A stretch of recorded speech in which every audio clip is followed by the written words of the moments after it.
Chapter 7. The Conclusion. We had all been warned to appear before the magistrates upon the Thursday, but when the Thursday came there was no occasion for our testimony. A higher judge had taken the matter in hand, and Jefferson Hope had been summoned before a tribunal where strict justice would be meted out to him. On the very night after his capture, the aneurysm burst, and he was found in the morning stretched upon the floor of the cell, with a placid smile upon his face, as though he had been able in his dying moments to look back upon a useful life and on work well done. "Gregson and Lestrade will be wild about his death," Holmes remarked as we chatted it over next evening. "Where will their grand advertisement be now?" "I don't see that they had very much to do with his capture," I answered. "What you do in this world is a matter of no consequence," returned my companion bitterly. "The question is, what can you make people believe that you have done?" "Never mind," he continued more brightly after a pause. "I would not have missed the investigation for anything. There has been no better case within my recollection. Simple as it was, there were several most instructive points about it." "Simple?" I ejaculated. "Well, really it can hardly be described as otherwise," said Sherlock Holmes, smiling at my surprise. "The proof of its intrinsic simplicity is that without any help save a few very ordinary deductions, I was able to lay my hand upon the criminal within 3 days. "That is true," said I. "I've already explained to you that what is out of the common is usually a guide rather than a hindrance. In solving a problem of this sort, the grand thing is to be able to reason backwards. That is a very useful accomplishment, and a very easy one, but people do not practice it much. In the everyday affairs of life, it is more useful to reason forwards, and so the other comes to be neglected. There are 50 who can reason synthetically for one who can reason analytically." "I confess," said I, "that I do not quite follow you." "I hardly expected that you would.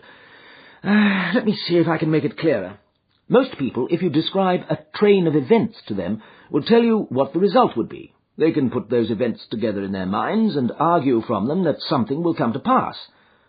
There are few people, however, who, if you told them a result, would be able to evolve from their own inner consciousness what the steps were which led up to that result. This power is what I mean when I talk of reasoning backwards or analytically." "I understand," said I. "Now, this was a case in which you were given the result and had to find everything else for yourself. Now, let me endeavour to show you the different steps in my reasoning. To begin at the beginning, I approached the house, as you know, on foot, and with my mind entirely free from all impressions. I naturally began by examining the roadway, and there, as I have already explained to you, I saw clearly the marks of a cab, which, I ascertained by inquiry, must have been there during the night. I satisfied myself that it was a cab and not a private carriage by the narrow gauge of the wheels. The ordinary London growler is considerably less wide than a gentleman's brougham. This was the first point gained. I then walked slowly down the garden path, which happened to be composed of a clay soil, peculiarly suitable for taking impressions. No doubt it appeared to you to be a mere trampled line of slush, but to my trained eyes every mark upon its surface had a meaning. There is no branch of detective science which is so important and so much neglected as the art of tracing footsteps. Happily, I have always laid great stress upon it, and much practice has made it second nature to me. I saw the heavy footmarks of the constables, but I saw also the track of the 2 men who had first passed through the garden. It was easy to tell that they had been there before the others, because in places their marks had been entirely obliterated by the others coming upon the top of them. In this way my second link was formed, which told me that the nocturnal visitors were 2 in number, one remarkable for his height, as I calculated from the length of his stride, and the other fashionably dressed, to judge from the small and elegant impression left by his boots. On entering the house, this last inference was confirmed. My well-booted man lay before me. The tall one, then, had done the murder, if murder there was.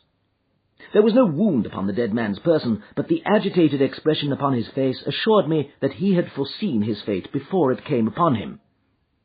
Men who die from heart disease or any sudden natural cause never by any chance exhibit agitation upon their features. Having sniffed the dead man's lips, I detected a slightly sour smell, and I came to the conclusion that he had had poison forced upon him. Again, I argued that it had been forced upon him from the hatred and fear expressed upon his face. By the method of exclusion I had arrived at this result, for no other hypothesis would meet the facts. Do not imagine that it was a very unheard-of idea. The forcible administration of poison is by no means a new thing in criminal annals. The cases of Dolsky in Odessa and of Leturier in Montpellier will occur at once to any toxicologist. And now came the great question as to the reason why. Robbery had not been the object of the murder, for nothing was taken. Was it politics, then, or was it a woman? That was the question which confronted me. I was inclined from the first to the latter supposition. Political assassins are only too glad to do their work and to fly. This murder had, on the contrary, been done most deliberately, and the perpetrator had left his tracks all over the room, showing that he had been there all the time. It must have been a private wrong, and not a political one, which called for such a methodical revenge. When the inscription was discovered upon the wall, I was more inclined than ever to my opinion. The thing was too evidently a blind. When the ring was found, however, it settled the question. Clearly the murderer had used it to remind his victim of some dead or absent woman. It was at this point that I asked Gregson whether he had inquired in his telegram to Cleveland as to any particular point in Mr. Drebber's former career. He answered, you remember, in the negative. I then proceeded to make a careful examination of the room, which confirmed me in my opinion as to the murderer's height, and furnished me with the additional details as to the Trichinopoly cigar and the length of his nails. I had already come to the conclusion, since there were no signs of a struggle, that the blood which covered the floor had burst from the murderer's nose in his excitement. I could perceive that the track of blood coincided with the track of his feet. It is seldom that any man, unless he is very full-blooded, breaks out in this way through emotion, so I hazarded the opinion that the criminal was probably a robust and ruddy-faced man. Events proved that I had judged correctly. Having left the house, I proceeded to do what Gregson had neglected.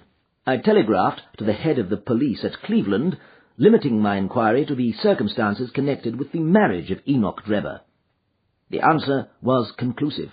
It told me that Drebber had already applied for the protection of the law against an old rival in love named Jefferson Hope, and that this same Hope was at present in Europe.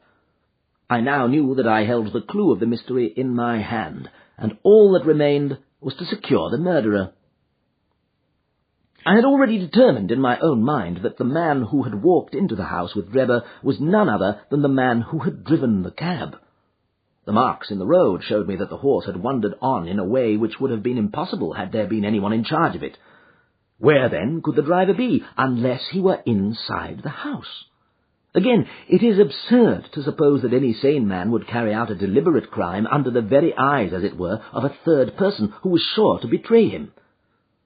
Lastly, supposing one man wished to dog another through London, what better means could he adopt than to turn cab-driver? All these considerations led me to the irresistible conclusion that Jefferson Hope was to be found among the Jarvies of the metropolis. If he had been one, there was no reason to believe that he had ceased to be. On the contrary, from his point of view, any sudden change would be likely to draw attention to himself. He would probably, for a time at least, continue to perform his duties. There was no reason to suppose that he was going under an assumed name.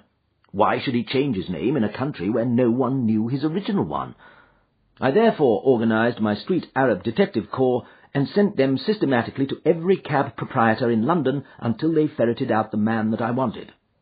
How well they succeeded, and how quickly I took advantage of it, are still fresh in your recollection. The murder of Stangerson was an incident which was entirely unexpected, but which could hardly in any case have been prevented. Through it, as you know, I came into possession of the pills, the existence of which I had already surmised. You see, the whole thing is a chain of logical sequences without a break or flaw. "This is wonderful!" I cried. "Your merits should be publicly recognized. You should publish an account of the case. If you won't, I will for you." "You may do what you like, Doctor," he answered. See here," he continued, handing a paper over to me. "Look at this." It was the Echo for the day, and the paragraph to which he pointed was devoted to the case in question. "The public," it said, "have lost a sensational treat through the sudden death of the man Hope, who was suspected of the murder of Mr. Enoch Drebber and of Mr. Joseph Stangerson. The details of the case will probably be never known now, though we are informed upon good authority that the crime was the result of an old-standing and romantic feud in which love and Mormonism bore a part. It seems that both the victims belonged in their younger days to the Latter-day Saints, and Hope, the deceased prisoner, hails also from Salt Lake City. If the case has had no other effect, it at least brings out in the most striking manner the efficiency of our detective police force, and will serve as a lesson to all foreigners that they will do wisely to settle their feuds at home, and not to carry them on to British soil. It is an open secret that the credit of this smart capture belongs entirely to the well-known Scotland Yard officials, Messrs. Lestrade and Gregson. The man was apprehended, it appears, in the rooms of a certain Mr. Sherlock Holmes, who has himself, as an amateur, shown some talent in the detective line, and who, with such instructors, may hope in time to attain some degree of their skill. It is expected a testimonial of some sort will be presented to the two officers as a fitting recognition of their services. "Didn't I tell you so when we started?" cried Sherlock Holmes with a laugh. "That's the result of all our study in Scarlet, to get them a testimonial." "Never mind," I answered. "I have all the facts in my journal, and the public shall know them. In the meantime, you must make yourself contented by the consciousness of success, like the Roman miser. Populus me sibilat, at mihi plaudo, ipse domi simul ac numos contempla in arca."